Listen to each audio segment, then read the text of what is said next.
AP deputy speaker Raghurama కృష్ణమరాజుకి big shock తగిలింది.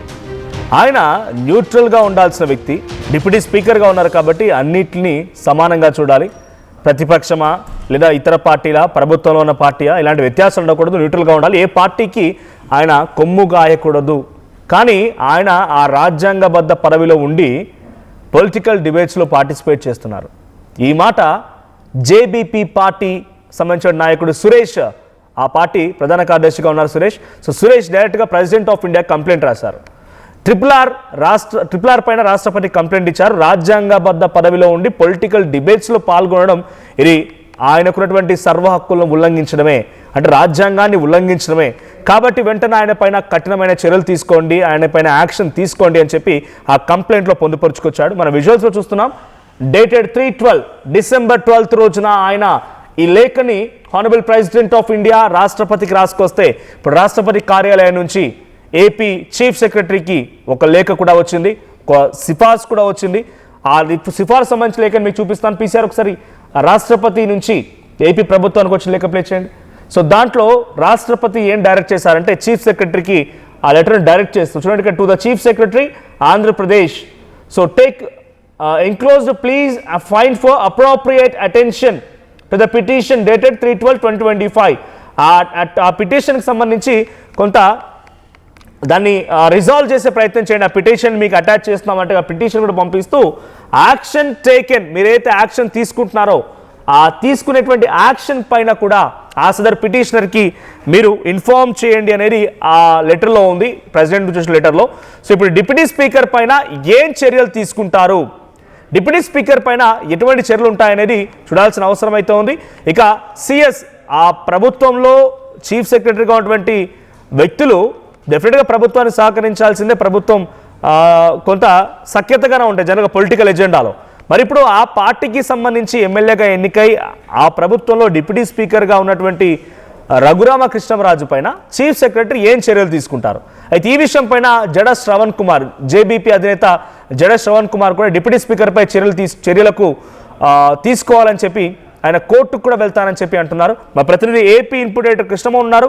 Krishnamohan, triple R పై ఇప్పుడు ఎటువంటి యాక్షన్ ఉండే అవకాశం ఉంది? ట్రిపుల్ ఆర్ పై యాక్షన్ తీసుకోవాలని జేబీపీ పార్టీ పట్టుబడుతోంది. దీనిపై ట్రిపుల్ ఆర్ రియాక్షన్ ఏంటి? ఇంతకైనా ఎటువంటి పొలిటికల్ డిబేట్స్లో పాల్గొన్నాడు? ఈ కేసులో ఏదైతే జేబీ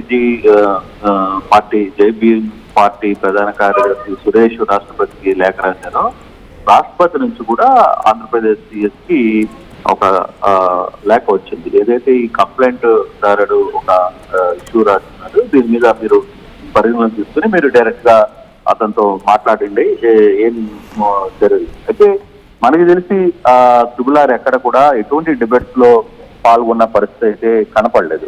ఆయన ఎమ్మెల్యేగా గెలిచిన తర్వాత పదవి రానంత వరకు డిబేట్ లో 1-2 డిబేట్ లో పాల్గొన్నారు. కానీ పదవి డిప్యూటీ స్పీకర్ పదవి వచ్చిన తర్వాత ఆయన ఎక్కడ కూడా పాల్గొనలే. బహుశా ఎక్కడ పాల్గొన్నట్టు కూడా ఎక్కడ కనపడలేదు.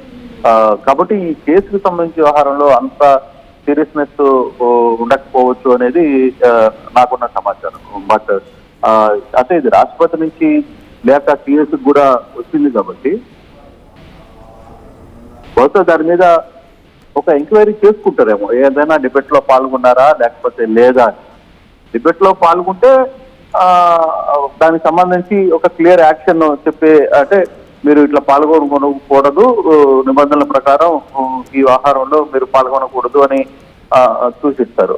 అంతకంటే దీని మీద పెద్ద రియాక్షన్ ఉండకపోవచ్చు అనేది మనకు అందుతున్న సమాచారం. కాకపోతే ఇదే దీనికి మీద జేబీజీ పార్టీ అధినేత జడ శ్రవణ్ కుమార్ మంత్రులు నేను అవసరమైతే ఈ వ్యవహారం మీద కోర్టు కూడా వెళ్తాను అని చెప్తున్నారు. మరి ఆంధ్రప్రదేశ్ గవర్నమెంట్ నుంచి అయితే ఒక సూచన ఏదైనా వస్తే ఇవ్వచ్చు. అంటే ఒక డిప్యూటీ స్పీకర్ గా ఉన్నారు కాబట్టి మీరు రాజకీయపరమైన అంశాల్లో కొంచెం తక్కువగా డిబేట్స్ లో కావచ్చు, లేకపోతే ఏదైనా ఉంటే మీరు తక్కువగా మాట్లాడండి అని చెప్పే అవకాశం ఉంటుంది చెప్తే మిగతా రకాలైన ఇష్యూస్ అయితే ఉండదు. కాకపోతే ఈయన కోర్టుకి జడ శ్రవణ్ కుమార్ కోర్టు కూడా వెళ్తానని చెప్పి చెప్తున్నారు కాబట్టి ఆ విధంగా వీళ్ళు కోర్టుకు వెళ్తే అక్కడి నుంచి ఏదైనా డైరెక్షన్ వచ్చే అవకాశం ఉందనేమో వేచి చూడాలి. అది ఇంకా ఇప్పటికి ఇంకా ఆయన కోర్టుకి వెళ్తానని నిన్నే చెప్పారు, కానీ దాని తర్వాత ఫర్దర్ గా ఎటువంటి యాక్షన్ ఉంటుందో తెలియదు. కానీ బట్ ఇప్పుడు అయితే సిఎస్ దగ్గర నుంచి సిఎస్ కి లేక రాష్ట్రపతి కార్యాలయానికి వచ్చింది కాబట్టి ఒక ఎంక్వైరీ చేసుకుంటారు. ఆయన ఎక్కడైనా పాల్గొన్నారా, ఏదైనా డిబేట్ లో నిజంగానే పాల్గొనే ప్రయత్నం చేశారా. కాకపోతే ఇంటర్వ్యూలు ఇవ్వడం వాటిల్లో కొంత జరిగి ఉన్నాయి, ఇంటర్వ్యూస్ ఇస్తుంటారు ఆయన. సో దానివల్ల పెద్ద ఇష్యూస్ ఉండకపోవచ్చు అనేది మనకున్న సమాచారం. బట్ ఏదైనా జనరల్గా ఇంటర్వ్యూస్ వేరు, తర్వాత డిబేట్స్ వేరు. అవి డిబేట్స్ అని మెన్షన్ చేశారు అక్కడ పిటిషనర్ అంటే. దీంతో పాటుగా ప్రూఫ్ అటాచ్ చేశారా ప్రెసిడెంట్ ఆఫ్ ఇండియాకి? ఈ కేవలం ఈ లేఖతో పాటుగా ఫిజికల్గా ఏదైనా వీడియోస్ లాంటిది కానీ లేకుంటే యూఆర్ఎల్స్ కానీ షేర్ చేశారా? అంటే అంత ఈజీగా ప్రెసిడెంట్ ఆఫ్ ఇండియా ఒక లేఖకు స్పందించి తనపై ఎటువంటి యాక్షన్ తీసుకుంటారో తీసుకోండి అని చెప్పి సిఎస్కి అంత ఈజీగా సిఫార్సు చేయరు. సో ఇలా చేశారంటే ఏదైనా ప్రూఫ్ చూపించారా ఆయన? అంటే ఎటువంటి డిబేట్స్లో పాల్గొన్నారు ఆయన, ఏ రకంగా మాట్లాడుకొచ్చారనేది ఏదైనా ఫిజికల్ ఫిట్నెస్ దానికి సంబంధించి ప్రూఫ్ని అందజేశారా? ఉండొచ్చు.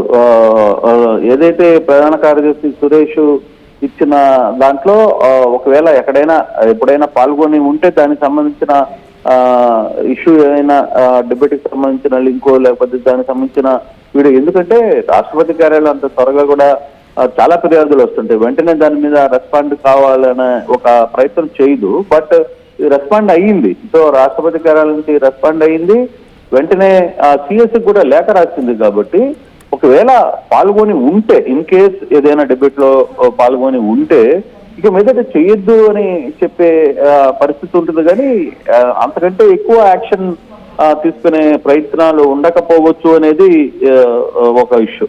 లేదు, మన సుప్రీంకోర్టు ఇచ్చిన తీర్పు ప్రకారం అతని మీద ఉన్న పాత కేసులు, ఈడీకి సంబంధించిన కేసుల వ్యవహారంలో ఏదైనా జరిగితే అప్పుడు చెప్పలేము. కానీ ఈ ఇష్యూలో మాత్రం అంత పెద్ద ఇష్యూస్ జరగవు, ఎక్స్పెక్ట్ చేసినంత వ్యవహారాలు ఉండకపోవచ్చు అనేది మనకు అందుతున్న సమాచారం. మనోజ్, రైట్. సో ఇప్పుడు దీనిపై రియాక్షన్ ఏంటి? అంటే డైరెక్ట్గా ప్రెసిడెంట్ ఆఫ్ ఇండియా వరకు వెళ్ళింది RRR పైన కంప్లైంట్, అక్కడ నుంచి మరొక సిఫార్సు కూడా వచ్చింది. సో RRR ఎక్కడైనా రియాక్ట్ అయ్యారు దీనిపైన? అంటే RRR ఎక్కడ దీని మీద అయితే రియాక్షన్ అయితే ఇవ్వలేదు. ఎందుకంటే ఇటీవల జరిగిన ఒక ఫైనల్ జడ్జిమెంట్, అంటే సుప్రీంకోర్టులో ఇచ్చిన జడ్జిమెంట్ మీద మాత్రం కొంచెం ఆయన మాట్లాడారు. ఇది చాలా ఉంది ఈ వ్యవహారం మీద, నేను కూడా కోర్టుకి వెళ్తాను అని చెప్పి చెప్తే ఈ రాష్ట్రపతి కార్యాలయం సంబంధించిన వ్యవహారంలో మాత్రం ఇప్పుడు వరకు RRR ఎక్కడా మాట్లాడిన పరిస్థితి అయితే లేదు. డిప్యూటీ స్పీకర్ గా తన హుందాతనాన్ని ఆయన కాపాడుకునే ప్రయత్నం చేస్తున్నారు. అట్ ది సేమ్ టైం ఒక ఎమ్మెల్యేగా కూడా ఆ నియోజకవర్గంలో అభివృద్ధి విషయంలో చాలా వ్యవహారాలు చేస్తున్నారు. ఆయన అక్కడ పూర్తిగా కూడా ఉండి సంబంధించిన వ్యవహారంలో అక్కడున్న కాలువలు తీయడంలో కావచ్చు, వీటన్నిటిలో కూడా చాలా వరకు చాలా యాక్టివ్ గా పనిచేస్తున్నారు అనేది మనం చూస్తున్నాం. బట్ ఈ వ్యవహారంలో ఎక్కడైనా ఇష్యూ ఉంటుందా, లేకపోతే ఏదైనా చిన్న ఒకవేళ నిజంగానే ఏదైనా డిబేట్ లో పాల్గొని ఉంటే సో డెఫినెట్ గా సిఎస్ నుంచి కూడా మీరు ఇటువంటి చేయకూడదని ఒక సమాచారం ప్రభుత్వం కూడా దాని మీద రెస్పాండ్ అయ్యే పరిస్థితి ఉంది. పెద్ద స్థాయిలో జరిగే వ్యవహారం కాబట్టి వాళ్ళు ముందుగానే ఒక సూచన ఇచ్చే ప్రయత్నం చేస్తూ ఉండొచ్చు అనేది కూడా మనకు అందుతున్న సమాచారం. Manoj, right. Thank you Krishnamohan. సుమతగా రాష్ట్రపతి నుంచి ఇప్పుడు చీఫ్ సెక్రటరీకి డైరెక్షన్ వచ్చింది. మరి చీఫ్ సెక్రటరీ డైరెక్ట్గా ప్రెసిడెంట్ ఆఫ్ ఇండియా నుంచి డైరెక్షన్ని ఏ రకంగా అమలు చేస్తారు, ఏ యాక్షన్ తీసుకుంటారు, దీనికి ఎటువంటి రిప్లై ఇస్తారు, మరి ఆ పిటిషనర్ సురేష్కి ఎటువంటి రిప్లై దొరుకుతుంది? At the same time JBP పార్టీకి సంబంధించినటువంటి అధినేత జడ శ్రవణ్ కుమార్ కూడా కోర్టుకు వెళ్తారంటున్నారు. మరి కోర్టు ఏం చెప్తుంది చూడాలి. ఏమైనా డిప్యూటీ స్పీకర్ అయినా కూడా ఎటువంటి పార్టీకి సత్సంబంధాలు లేకుండా, అంటే పార్టీతో అటాచ్మెంట్స్ లేకుండా ఒక ఇండివిజువల్ బాడీగా రాజ్యాంగబద్ధమైనటువంటి పదవిలో అనుభవించాల్సిన వారు ఎటువంటి పొలిటికల్ డిబేట్లకు వెళ్ళకూడదు అని ఆ పిటిషన్లో మాట్లాడుతూ కొన్ని ఆర్టికల్స్ కూడా జోడించారు. మరి దీనిపైన ఎటువంటి రియాక్షన్ ఉంటుంది, RRR ఎలా రియాక్ట్ అవుతారో, గవర్నమెంట్ నుంచి ఎటువంటి రెస్పాన్స్ వస్తుందో చూడాలి. సో మీ అభిప్రాయం ఏంటి? RRR పొలిటికల్ డిబేట్స్లోకి వెళ్ళడానికి మీరు ఎలా చూస్తారో కామెంట్ చేయండి.